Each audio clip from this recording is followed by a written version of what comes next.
Revenons 2000 ans en arrière, nous sommes ici au temps des Romains. Le problème des Romains était d'alimenter les fontaines de la ville de Nîmes en eau courante. Où chercher cette eau? Eh bien, 50 km de là, à Uzès, c'est-à-dire là-bas, dans la montagne. Mais pour la ramener à Nîmes, eh bien, il a fallu construire un aqueduc de 50 km avec de nombreux ouvrages d'art. Et parmi ces ouvrages d'art, le pont du Gard est le seul resté, par miracle, indemne. Le problème pour les Romains était le suivant. Comment franchir une vallée, 500 mètres de large, pour franchir un cours d'eau qui ne faisait que 50 mètres? Eh bien, il a fallu faire ce pont, 500 mètres d'ouverture sur 50 mètres de haut. Un travail pharaonique. Pharaonique, pas tant que cela. Je dirais, c'est l'ancêtre des chantiers modernes de construction. Pourquoi ?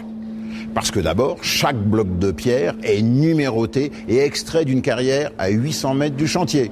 Ensuite, les moyens de levage utilisés sont très simples. Regardez, ils sont ici reconstitués dans ce musée du Pont du Gard qui est étonnant, qu'il faut absolument visiter. Ce sont des bigues qui ont été utilisées d'ailleurs jusqu'à la machine à vapeur. Quant à la construction, elle est d'une logique. Chaque bloc de pierre est mis en place et numéroté. Ensuite, pour faire les voûtes, qui étaient des records pour l'époque, la technique, très simple.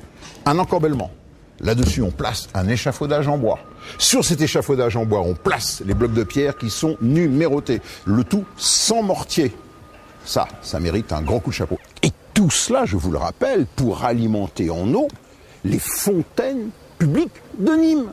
Mais il y avait les ouvrages d'art, comme le pont du Gard, mais il y avait également l'aqueduc, c'est-à-dire le canal d'Amné, qui serpente dans la montagne, dont vous voyez ici encore un vestige. Pharaonique les travaux.